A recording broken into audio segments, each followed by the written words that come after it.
Merci. Oui, en effet, c'est uniquement à Barcelone, comme je vais l'expliquer. D'abord, vous remercier en mon nom et celui de ma collègue Montserrat Pugès pour cette invitation, pour la magnifique organisation de ce symposium. Donc, je vais vous parler aujourd'hui de ce projet qui s'appelle la mosaïque de mon quartier, et en particulier de l'aspect de conservation. Donc, nous allons entrer dans un sujet bien concret et prosaïque, qui est la conservation des pavements d'intérieur privés à Barcelone, des outils simples pour impliquer les citoyens. Voilà.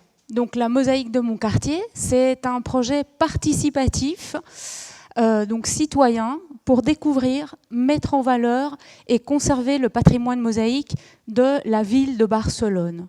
Alors ce projet a été développé par le service d'archéologie de la municipalité de Barcelone, qui dépend donc de l'Institut de culture. Et voici ce que le projet comprend. Donc nous avons pensé de exposer et présenter le projet à travers un site web où il y aurait différentes sections dans ce projet. La principale section serait cet inventaire participatif de photos de mosaïques de Barcelone. Ensuite, nous aurions une partie de définition. Donc, qu'est-ce qu'une mosaïque? Il faut bien la définir pour que les gens comprennent ce que c'est et y participent dans le sens où on leur demande. Ensuite, il y a une partie de conseil de conservation, et c'est ce que je vais expliquer plus en détail maintenant. Des itinéraires pour découvrir les mosaïques dans les différents quartiers de la ville à partir du matériel que nous auraient envoyé les participants. Et finalement, des entrevues avec des artistes mosaïstes, contemporains bien sûr. Et c'est la toute dernière partie que nous avons développée cette année. Des mosaïques à Barcelone, oui. Et beaucoup même, énormément.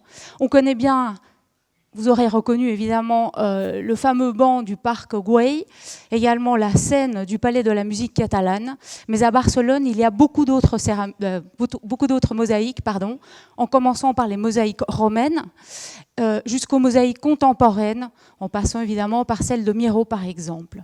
Et vous verrez, on en a découvert beaucoup d'autres qu'on n'imaginait même pas. Alors, comme je vous disais, c'est un projet municipal qui inclut les 10 districts de la ville de Barcelone. Nous ne pouvons pas dépasser ce cadre géographique, donc, mais il s'agissait bien sûr de ne pas se limiter au centre de Barcelone, d'essayer d'inclure ce patrimoine mosaïque dans toute la ville. Voici comment ça se présente dans la pratique. C'est donc la réalisation du site web, la mosaïque de mon quartier. Vous avez en dessous un menu qui vous présente les différentes sections de ce projet. Vous avez cette partie de définition, de qu'est-ce qu'une mosaïque, les conseils de conservation, les itinéraires, les entrevues, et je reviens au début avec cet inventaire participatif. Je commence par les définitions parce que il a fallu donc définir l'objet de notre projet dans un sens très large. Et uniquement dans le sens et dans le cadre de ce projet, nous avons voulu définir la mosaïque dans un sens justement large, ample, en sachant bien, et nous sommes ici devant un auditoire principalement d'historiens de l'art, que la mosaïque a une définition propre en fonction de sa technique, et nous avons voulu le refléter dans le site web. Alors, dans le cadre de ce projet, nous avons considéré qu'une mosaïque est un revêtement décoratif d'une surface formé par des pièces régulières et ou irrégulières de différents matériaux, comme la pierre, le verre, la céramique, le ciment ou d'autres matériaux, qui créent une composition de caractère pictural. Nous avons donc inclus énormément de choses dans ce concept de mosaïque, également parce que le champ sémantique du terme mosaïque en catalan inclut beaucoup de choses. Hier, je parlais de ces carreaux-ciments qu'on appelle en catalan des mosaïques hydrauliques. Donc là aussi, quand on parle de mosaïque, beaucoup de personnes en Catalogne pensent au carreau-ciment. Alors, si vous entrez dans le site web, je vous invite à le faire, vous verrez les différentes typologies de mosaïques. Je reviens en arrière. Les mosaïques de tesselle, les mosaïques de carreaux émaillés.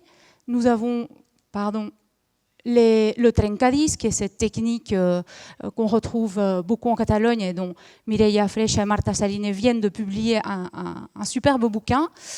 Les mosaïques en grès cérame et les carreaux ciment dont je vais vous parler, donner des exemples de ces deux techniques. Si vous cliquez donc là-dessus, vous entrez dans une nouvelle page web qui vous explique la technique en donnant quelques repères historiques et techniques pour bien comprendre de quoi il s'agit. Je ne vais pas entrer dans les détails, je vais passer rapidement pour vous montrer les différentes sections. Ça, c'est les conseils de conservation sur lesquels je reviendrai tout de suite après. Les itinéraires. Des itinéraires donc aussi dans des quartiers périphériques pour découvrir ce patrimoine mosaïque. Ici notamment un dans le quartier d'Horta sur les décorations de façade des maisons de vacances d'époque moderniste principalement. Ça c'est la partie d'interview avec des artistes. Et comment participer? Alors c'est aussi simple que de cliquer sur le bouton « Participe ». Un formulaire va s'ouvrir où il faudra donc remplir l'information qu'on demande. Tout n'est pas obligatoire, mais l'adresse est essentielle. Et c'est aussi simple que de faire une photo d'une mosaïque que vous pouvez voir chez vous, en intérieur, en extérieur, des mosaïques privées ou publiques, parce que vous pouvez aussi faire des photos dans un musée d'une mosaïque romaine, par exemple. Et c'est le cas, certaines personnes nous ont envoyé des photos de mosaïques trouvées dans les musées. Nous avons dû faire la diffusion de ce projet au niveau de la ville de Barcelone, et pour cela, on a bénéficié des canaux que nous offrait la municipalité, donc notamment des affichettes. On a créé cette image, ces deux images. On les a mises sur des affiches là à la Rambla, des petites affichettes dans les entrées des maisons. On a distribué des dépliants. On a également fait une petite vidéo qu'on a émise dans le métro de Barcelone, le canal du métro. Mais tout ceci qui paraît beaucoup, en fait, est très peu dans une ville comme Barcelone, avec une énorme offre culturelle. Donc, on a fait une diffusion, mais qui s'est révélée être également limitée. Malgré cela, nous avons eu des résultats très intéressants. Alors, je vous montre donc les résultats que vous trouverez dans l'inventaire participatif. Il y a là un moteur de recherche qui vous permet de faire une recherche en fonction du district, de la technique, de l'époque et par mots-clés, ce qui est le plus intéressant. Si nous faisons par exemple une recherche en indiquant la technique des carreaux ciment, nous aurons 623 fiches de mosaïques différentes. Pour chaque mosaïque, nous avons fait une fiche. Et à ce jour, nous avons dans cet inventaire 1952 fiches de mosaïques différentes envoyées par 296 participants qui peuvent s'admirer à travers 3656 photos. Nous avons fait 2 campagnes de diffusion, une en 2017, une en 2018, et pas davantage parce que derrière ces photos que nous recevons, il faut les traiter, donc il faut du personnel. C'est un projet avec des recours assez limités quand même. Et voici, si vous cliquez donc sur une de ces photos, on entre directement, là on clique, on entre directement dans la fiche et pour chacune de ces mosaïques, on a fait une description, on a essayé de donner des repères sur l'époque, sur l'auteur, la source de l'information. Et comme on n'a pas toujours des informations sur la mosaïque, mais sur le bâtiment qui la contient, on a également donné les informations qu'on trouvait sur l'édifice. Je vais passer maintenant donc au conseil de conservation, qui est cette partie beaucoup plus pratique, en tout cas qui concerne l'exposé d'aujourd'hui. Et je vais rentrer directement sur le site web pour vous montrer à quoi ça ressemble. En tout cas, cette partie des conseils de conservation.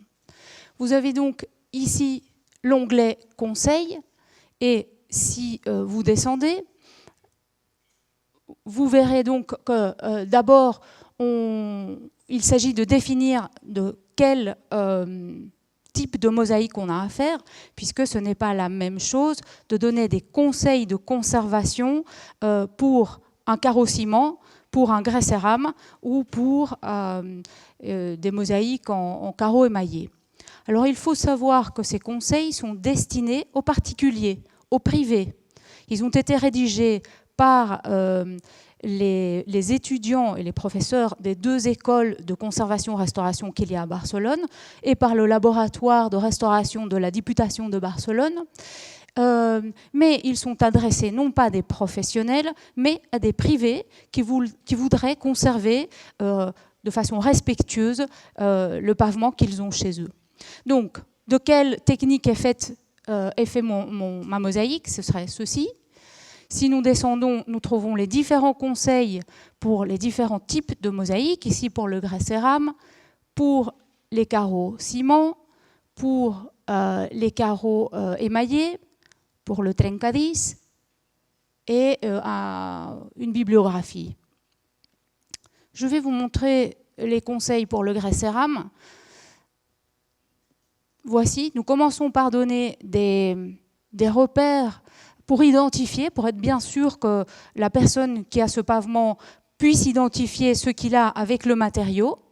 Donc les caractéristiques de ce matériau. Et voici les fiches conseils organisées par groupe. Donc le premier, ce serait comment nettoyer mon pavement de grès cérame, quel traitement de surface puis-je appliquer, comment résoudre des problèmes ponctuels, je suis ici, comment faire des réparations. Alors ce sont des conseils très simples, des fiches conseils assez simples, en commençant par une maintenance habituelle de ces sols. Que dois-je faire lorsqu'il y a des taches? Quels produits de nettoyage utiliser? Nous ne pouvons évidemment pas donner de produits commerciaux, mais en tout cas dire ce qu'on déconseille, ce qu'on conseille, et notamment en indiquant les produits neutres et en se référant au pH, sans entrer dans des détails trop compliqués.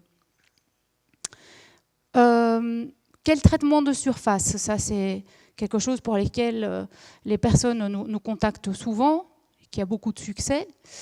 Je reviens vers le début, voilà. Puis-je appliquer de la cire sur ma mosaïque? Le conseil suivant, est-il bon de polir la mosaïque? Et ici, 2 photos qui illustrent la réponse, puisque nous déconseillons de polir, en tout cas lorsqu'il y a des éléments décoratifs comme celui que vous voyez en bas, puisque la décoration ne concerne plus ou moins que le premier millimètre de surface, et si on la polit, on risque de l'éroder, de l'effacer, et c'est le cas de la photo au-dessus. Donc si on polit, savoir les risques. Quelle est l'usure naturelle d'un pavement? Qu'est-ce qu'on peut considérer comme une usure naturelle? Que faire s'il y a des dénivelés? Est-il recommandé de cristalliser ou vernir le pavement?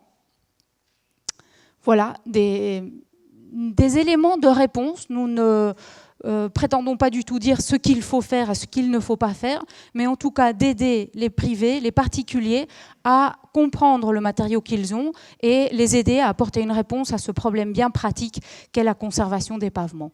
Juste vous montrer l'illustration d'autres conseils, puisque certains sont illustrés avec des vidéos. Là, vous aurez reconnu pour le trencadís la couverture de la Casa Batlló, quelques caractéristiques de la technique. Et par exemple, un conseil illustré avec une vidéo, c'est comment appliquer un nouveau mortier de jointoiement pour un trencadís. Et donc là, il n'y a pas le son, mais en tout cas, ce qu'on a voulu là, c'est montrer comment faire un simple mortier chaud et sable pour éviter d'utiliser du ciment. En utilisant, dans ce cas-ci, on va un mortier blanc, donc une poudre de marbre, de la chaux hydraulique. En quelle proportion le préparer? C'est très simple. Comment le préparer? En quel état, quelle dilution il doit avoir? J'avance, autrement je ne pourrais pas arriver à la fin de l'exposé. Donc, quelle texture il doit avoir? Comment l'appliquer? Comment le retirer, le nettoyer? Donc vraiment des choses très simples. mais jusqu'à un certain point, car nous sommes bien conscients qu'un privé, un particulier, même s'il a une énorme volonté de conserver, il y a certaines limites, il y a certaines connaissances à avoir. Et dans ces conseils, à un certain moment, on dit, ben voilà, si on a une pièce d'un pavement en grès cérame qui saute, on peut la remettre. Si on en a plusieurs, appelez un professionnel, appelez un spécialiste. Et donc, ces conseils de conservation sont liés avec les pages web de l'association de conservateurs-restaurateurs et avec aussi celle des architectes. Alors, je vais revenir vers le PowerPoint. Alors, il y a une chose importante que je ne vous ai pas dite, c'est que dans les résultats de cet inventaire participatif, nous avons eu donc ces 3500 et quelques photos reçues, dont près de 40 à 50% sont des mosaïques d'époque moderniste. Donc c'est quand même pour le mettre en rapport avec le thème du symposium. Donc énormément de patrimoine moderniste. Je vais passer rapidement, car ceci c'était au cas où Internet ne fonctionnait pas et je ne puisse pas entrer sur le site web. Alors vous dire que nous sommes en train de préparer de nouveaux conseils un petit peu plus spécifiques pour des problèmes plus spécifiques en collaboration avec l'Université Polytechnique de Catalogne. Ici, nous avons réalisé des essais de nettoyage dans 2 appartements qui avaient le même problème, donc un encrassement, peu de temps après les avoir polis. Et ici, suite aux conseils et aux recherches réalisées par l'université, nous sommes en train d'utiliser des matériaux simples comme l'acide acétique et l'acide citrique, simplement du vinaigre et du citron. Et nous sommes en train de faire les dernières vérifications avant de publier ces conseils. Conclusion et perspectives de futur. Bien sûr, à travers ce projet, ce que nous voulons, c'est éviter la disparition de ce patrimoine, car au début, je vous disais que c'était un projet pour découvrir, connaître et conserver. Qui dit connaître dit aimer, très souvent. Qui dit aimer dit conserver. Et ce qu'on veut éviter, c'est évidemment ces sacs avec des carreaux ciment, qu'on trouve de moins en moins en ville parce qu'ils sont très recherchés maintenant, mais également la disparition d'un patrimoine moins ancien, comme par exemple cette station de métro, où très récemment on l'a rénovée, et à la place de cette mosaïque pariétale, nous avons maintenant une surface blanche en matériaux synthétiques. On ne s'est pas dérangé à remettre la décoration de la station. Conserver, oui, mais comment ? Alors là, il faut... je vais vous montrer quelques résultats, quelques photos que nous ont envoyées les participants pour que vous voyez un petit peu quelles sont les modes en ce moment. Il y a la photo en haut à droite, la mode du patchwork, comme on l'appelle nous. Donc, ce sont des carreaux ciment récupérés et recomposés dans un nouvel assemblage qui n'a évidemment rien à voir avec l'originel, qui ne respecte pas la décoration. Une autre mode que l'on voit actuellement, là c'est la photo ici à gauche, ce sont des carreaux ciment, des petits tapis de carreaux ciment au sein d'un nouveau pavement qui souvent est en bois. Et là c'est un peu la question de comment survivre aux modes actuelles. Et la photo en bas à droite, c'est intéressant, c'est la Casa Bourès, la maison Bourès à Barcelone, très très récemment restaurée. Elle a été inaugurée il y a un mois ou 2. Une magnifique maison moderniste qui est passée en main de privés. Il y a eu une très grande restauration qui a duré plus d'1 an. Et en tant que restauratrice indépendante, j'ai participé à la restauration des mosaïques de sol faites avec des tesselles en pierre. Nous avons restauré ces mosaïques pendant plus d'1 an, suivant nos critères stricts de conservateurs-restaurateurs, pour qu'après, le propriétaire et les architectes décident de polir tout ça et de le cristalliser. On est évidemment bien loin de la mosaïque originale. C'est aussi une mode, c'est aussi quelque chose que l'on voit beaucoup, et non seulement sur des mosaïques en pierre, mais également des mosaïques en grès cérame et en ciment. Comment cohabiter avec les pavements anciens ? c'est bien la question pour un privé, c'est pas facile. Je vous montre 2 exemples. Celui de gauche, c'est la Casa Metlier, où on a poli les carreaux ciment à un tel point qu'on a commencé à effacer la surface, car là aussi, on a quelques millimètres, un peu plus que pour les grès cérame, mais quelques millimètres de décoration. On les a tellement polis qu'on les a déjà commencé à effacer. Et de même, pour la photo de gauche, où ce grès cérame avait ses pièces blanches et bleues, où là aussi on a poli et on les a presque toutes effacées. Donc la question est de comment conserver. Bien sûr, ce que nous préconisons, c'est de les conserver in situ, en essayant, en démontrant que le confort est compatible avec le patrimoine. Et il faut accepter le vieillissement de ces pavements. Revenir à un état initial est quelque chose d'assez éloigné de ce qu'on a voulu, enfin de ce que ces pavements représentaient au départ. Je repense aux cristallisations. Mais il faut bien sûr trouver un compromis pour habiter dans ces intérieurs. Contrairement aux intérieurs muséalisés où on peut se permettre de ne plus trop intervenir. Ici, nous habitons dedans, nous ne voulons pas avoir un pavement encrassé avec des pièces qui manquent, donc il faut bien sûr trouver un compromis. Et le problème de ce patrimoine, c'est qu'il est très souvent, il n'est pas classé. Hier aussi, Mireia Freixa a fait une référence à ce patrimoine qui, tout au plus, a une catégorie de protection de second ordre. Ce sont ces biens culturels d'intérêt local. Donc, ce serait une deuxième catégorie. Mais dans la plupart des cas, ces pavements n'ont même pas ce degré de protection. Donc, on peut faire tout ce que l'on veut avec eux, y compris les éliminer. Alors, nous sommes bien conscients qu'il y a certainement un changement de mentalité à faire, et notamment de la part de l'administration aussi, considérer que ce patrimoine privé est un bien commun en fin de compte. Et je dis ceci par rapport aux subventions que donne la municipalité, qui sont assez réduites, mais quand même, et qui souvent, eh bien, on considère que ces beaux appartements sont appartiennent déjà à des personnes qui ont des moyens, donc les subventions ne sont pas nécessairement pour eux. Or, ce patrimoine est aussi un patrimoine commun. Et pour finir, vous dire que ce que nous souhaitons avec ce projet de la mosaïque de mon quartier, c'est de donner une suite dans les écoles, car nous sommes conscients que la conservation commence dès le plus jeune âge, en connaissant ce patrimoine et en le respectant.